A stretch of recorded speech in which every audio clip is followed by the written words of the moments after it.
Merci d'être là, merci à ceux qui nous ont rejoints. Nous accueillons bien sûr avec joie Monseigneur Aveline, le père aussi Xavier Manzano, vicaire général. Ce matin donc, tous ceux qui étaient parmi nous se sont réunis en atelier. Il y a eu dans chacun des ateliers une, deux, parfois plusieurs propositions. Moi, je vous dis un petit peu ce que j'ai écouté, ce que j'ai entendu, ce que je retiens et comment je l'organise. La première chose, c'est qu'il me semble que maintenant, c'est mûr pour que vous vous organisiez pour qu'il y ait un conseil pastoral de secteur. On a un certain nombre de choses à l'ordre du jour, et ça peut peut-être tenir 3 ans, et bien on le fait pour 3 ans. Et qu'il lui soit donné par peut-être le responsable de secteur, il faudra voir une lettre de mission bien claire. Et à durée limitée. Parce qu'une des choses qui fait mourir nos structures, c'est quand des gens qui y sont, tout en appelant la relève, ne lâchent jamais la place. Et au bout d'un moment, nous tournons en rond. Mais il devrait permettre une mise en commun un peu plus sérieuse des richesses qu'il y a ici. Les ressources dont vous disposez ici, qui sont des ressources immobilières, c'est pas partout pareil, mais aussi des ressources humaines. Et c'est pas parce qu'une paroisse possède des appartements qui lui font un revenu qui lui permet d'avoir un compte bien alimenté au diocèse qu'elle est meilleure que la paroisse d'à côté. Et peut-être même soucieuse de préserver son matelas au diocèse, elle n'est pas très ouverte à certaines initiatives missionnaires. Tandis que les autres y vont chercher.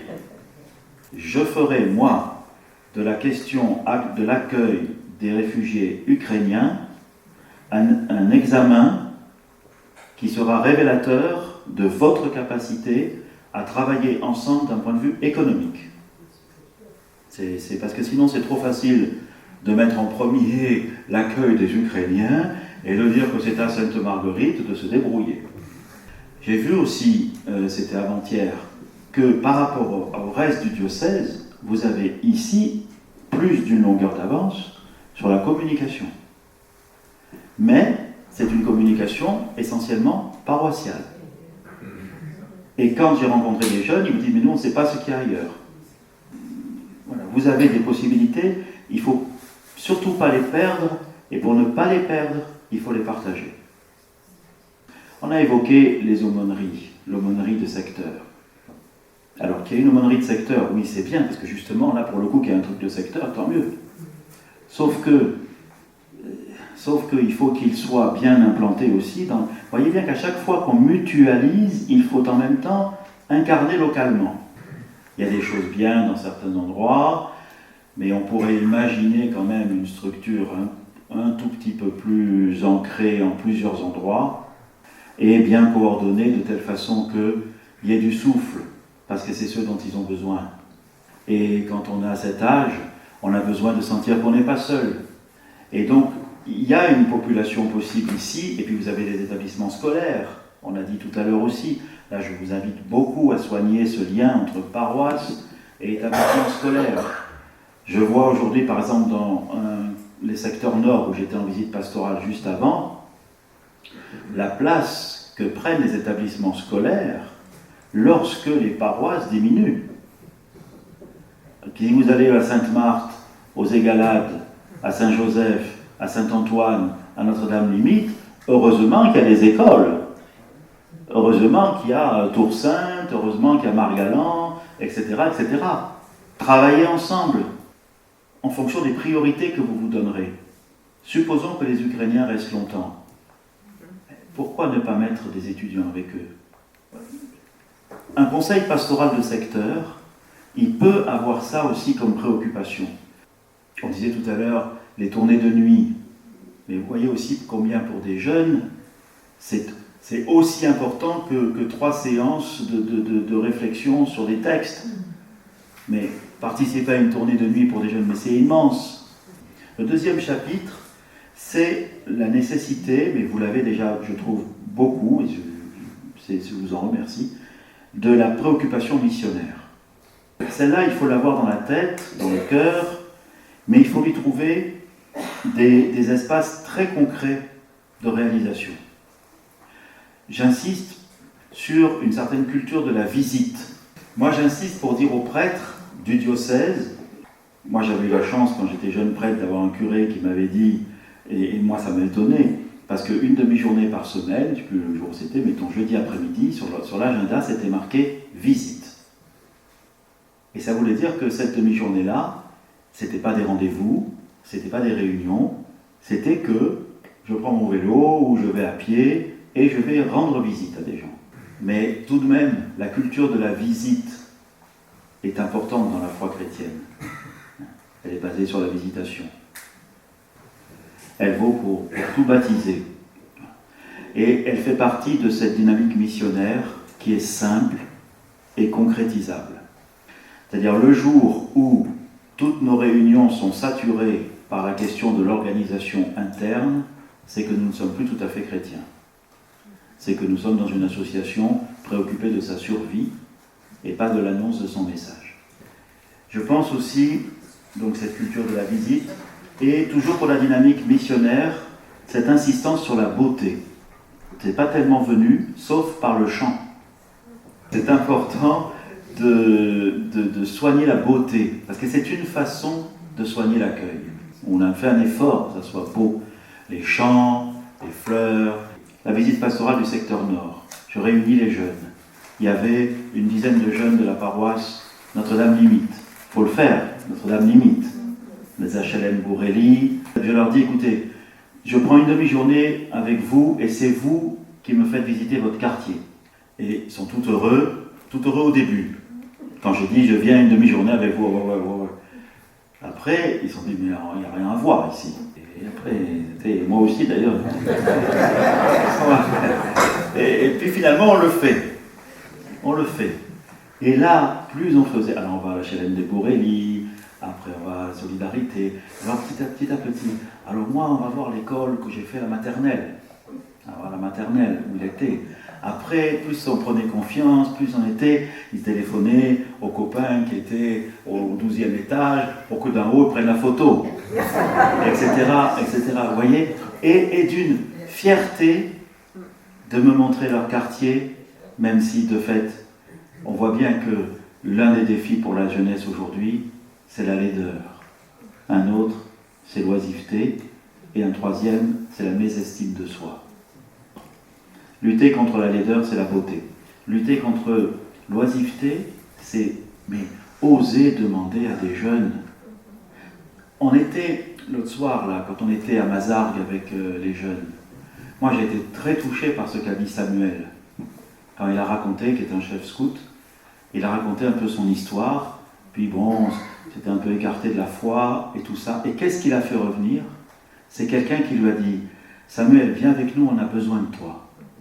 On a besoin de toi pour remplir la camionnette qui allait je ne sais pas où, on a besoin de toi pour un truc tout simple. Mais il a dit, moi je broyais du noir, j'avais quoi, 17 ans, 18 ans. Et quelqu'un m'a dit, on a besoin de toi.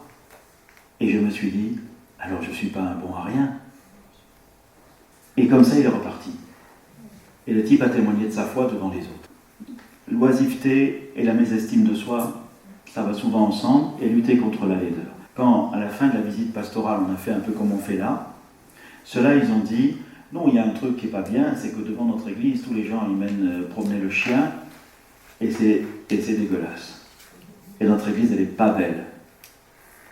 Alors, qu'est-ce qu'on va faire? Eh bien, on va nettoyer, on va planter des fleurs, pour faire en sorte que ce soit beau. Eh bien, c'est eux qui l'ont fait. Et dans le diocèse, nous souffrons d'une ignorance réciproque entre certains quartiers. J'ai été très heureux d'encourager 2 troupes des Scouts de France à faire des jumelages. C'est-à-dire la troupe, elle est composée à la fois de gens, je crois que c'est du centre-ville, je ne sais plus si c'est au Sacré-Cœur ou autre, et la cité de la Castellane, et un autre truc des quartiers nord. Quand je suis allé à Montredon l'autre jour, et que j'ai vu Fatima et je ne sais plus qui distribuer les colis du Secours populaire, ils m'ont expliqué que voilà, ici aussi il y avait des gens dont on a besoin.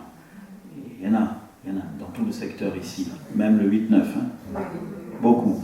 Donc attention aussi de ne pas oublier ça, Vous avez une responsabilité énorme. Donc voilà cette dimension missionnaire que je voulais aussi, c'est le deuxième chapitre. Et je voudrais vous signaler au sujet de la beauté et du chant, ça pas que pour Jean-Pierre du coup, que nous avons décidé que l'année prochaine, c'est un échec qui nous a mené là, c'est que Marseille avait participé à la sélection pour accueillir à Marseille Ecclésia Cantique. Et puis on n'a pas été retenu, c'est Lille qui nous est passé devant. Mais comme il y a eu la pandémie, ils n'ont pas pu le faire. Je ne dis pas ça, je dis gentiment, hein, je dis gentiment. Et du coup, on s'est dit, mais nous, on n'a qu'à faire un Massalia Cantique. Alors on va le faire. Alors ça, on n'a pas besoin des autres pour savoir si on peut le faire. Alors on va le faire, et on va le faire, je crois que c'est le week-end avant la fête du Christ-Roi. En tout cas, c'est 19-20 novembre. Et là, c'est toutes les chorales du diocèse. Donc j'ai nommé une petite équipe autour du frère Antoine Odendal, mais il ne vient pas de Lille, heureusement. Odendal, qui est un très bon musicien et qui a commencé à travailler en ce sens. Ils sont plusieurs. Voilà, ça c'est important. Pour les jeunes, dites-leur aussi, les étudiants et les jeunes pros, dites-leur que tous les dimanches soirs, à Notre-Dame-du-Mont, il y a une messe. Mais de temps en temps, ça peut leur faire du bien. De temps en temps, ça peut leur faire du bien. Et puis il y a des débats aussi. De temps en temps, ça peut faire du bien. Je voudrais ajouter, en 3e chapitre, l'importance de renouveler la culture de l'appel. L'appel, ça veut dire qu'il faut retrouver le sens profond. Pour nous, chrétiens et juifs aussi, nous confessons que pour se révéler, Dieu a choisi d'engager un dialogue avec l'humanité. Et que pour ça, il a appelé ses interlocuteurs. Donc l'appel, c'est inscrit dans notre foi la plus profonde. C'est qu'on confesse que Dieu, pour dire qui il est, a appelé. Appelé Adam, appelé Noé, appelé Abraham. On est appelé. À partir du moment où on est, à partir du baptême, on est appelé. On appelle quelqu'un à faire la première lecture. On ne lui dit pas, tu ne vas pas le faire, toi, il n'y a personne aujourd'hui. On appelle quelqu'un. Retrouver ce que appel veut dire, appeler veut dire. Parce que c'est le fond de notre vie spirituelle. Que d'avoir été appelé. Ce n'est pas vous qui m'avez choisi. C'est moi qui vous ai choisi et qui vous ai établi pour que vous alliez, que vous portiez du fruit et que votre fruit demeure, dit le Seigneur. Et c'est, si le peuple de Dieu tout entier vit bien cette culture de l'appel, c'est un peu ce que disait Samuel, viens, on a besoin de toi. Mais si on retrouve ça dans la vie ecclésiale globale, alors ce sera plus facile aussi qu'un jeune se dise, on a besoin de moi pour être prêtre. On n'est pas prêtre parce que on est prêtre parce que le peuple de Dieu en a besoin. Et c'est à lui d'appeler. C'est ça le fond. C'est sur le terreau du peuple de Dieu. C'est sur l'humus d'une culture de l'appel de toutes nos communautés que peuvent se greffer un appel à des vocations spécifiques, à la vie consacrée, à la vie religieuse, au ministère presbytéral, au ministère diaconal, etc., au ministère laïque, etc. Il faut retrouver ça. Et ça, vous voyez, c'est profondément inscrit dans notre foi. L'appel comme geste révélationnel de Dieu et l'appel comme matrice de la vie ecclésiale. Une autre chose, c'est sur les relations œcuméniques, interreligieuses et méditerranéennes aussi. C'est pour tout le diocèse. Et j'insiste pour qu'on ne fasse pas des théories sur les questions interreligieuses, ni œcuméniques d'ailleurs, mais que ce soit concret. C'est parce qu'il y a une relation qui se crée, une amitié qui grandit, une fraternité qui se tisse, que des choses sont possibles. Ce n'est pas des théories qu'il nous faut, on en a trop. Il faut être persuadé que les questions œcuméniques et les questions interreligieuses ne sont pas liées seulement à au commandement du témoignage, mais aussi à un rendez-vous que Dieu me donne dans ces rencontres qu'il suscite. Et si je ne les vis pas avec une ouverture de cœur suffisamment grande pour être capable de recevoir, moi aussi, à travers cette rencontre, quelque chose de Dieu, eh bien je les vis mal. Je les vis mal. Donc c'est ça, il faut travailler. Et là, comme pour beaucoup de choses, il y a besoin d'une formation. La formation, c'est un service qu'on rend aux gens. Et pouvoir dire à quelqu'un d'une paroisse, toi l'année prochaine, on te demande d'aller suivre tel cours. La formation, c'est pas juste ceux qui ont les sous et le temps pour aller se la payer. La formation, c'est un service de la communauté qui est demandé par les responsables de la communauté. Et donc c'est la communauté qui va te payer ton cours. Et du coup, tu as une responsabilité. Tu n'y vas pas parce que toi, heureusement, tu as les sous et tu as le temps, alors tu peux y aller. Ah non. Non. Donc au conseil pastoral de secteur de réfléchir aussi à ça, de quoi on a besoin. Et enfin, sur l'Eucharistie.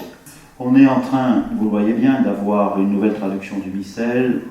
Moi je n'y arrive pas encore par cœur, je ne sais pas, mais je fais comme je peux.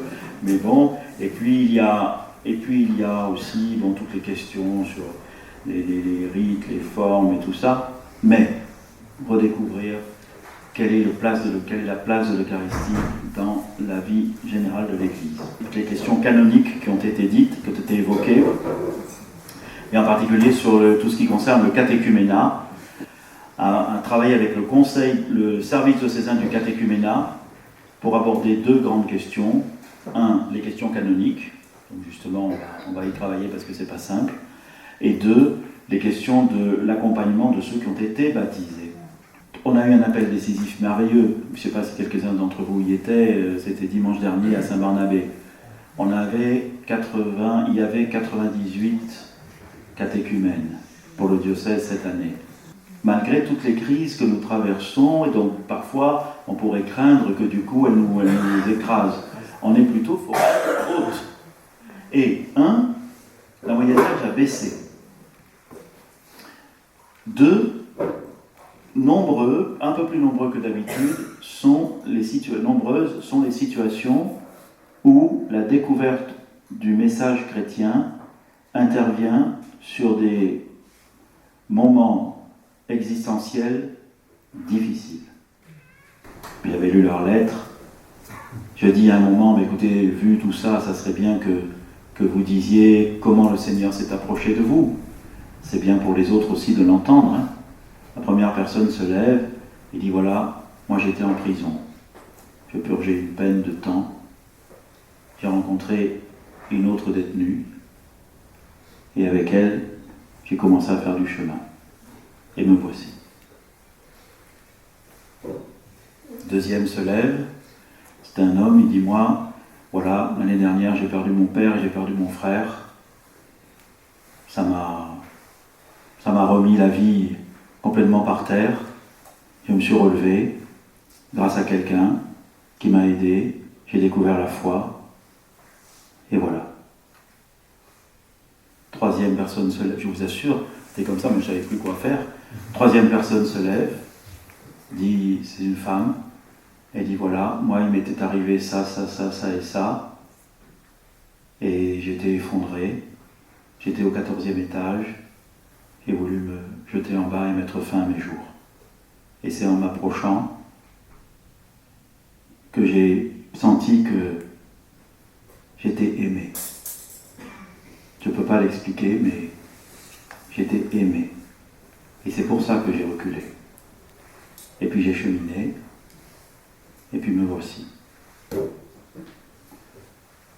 Après on a continué, évidemment il y avait des situations plus classiques, disons. Hein. Et ce qui m'a aussi marqué, c'est que pour beaucoup, il n'y avait pas beaucoup d'expérience de l'ecclésialité. Et ça, c'est le défi pour nous. C'est qu'ils ont découvert le Christ qui a changé leur vie, mais ils n'ont pas encore découvert l'Église. Puis après, si vous êtes lâché dans une communauté qui n'a même pas opéré que vous étiez nouveau, et puis après, c'est pas parce que vous avez fait 2 ans de catéchuménat qu'on n'avait plus besoin d'être formé, d'être guidé, d'être accompagné. Donc on a décidé avec le service diocésain du catéchuménat de travailler ces questions, et c'est bien si dans votre secteur aussi on y travaille. Voilà, c'était les quelques mots que je voulais vous dire en ayant écouté ce que vous avez dit. En tout cas, merci beaucoup pour votre participation. Merci.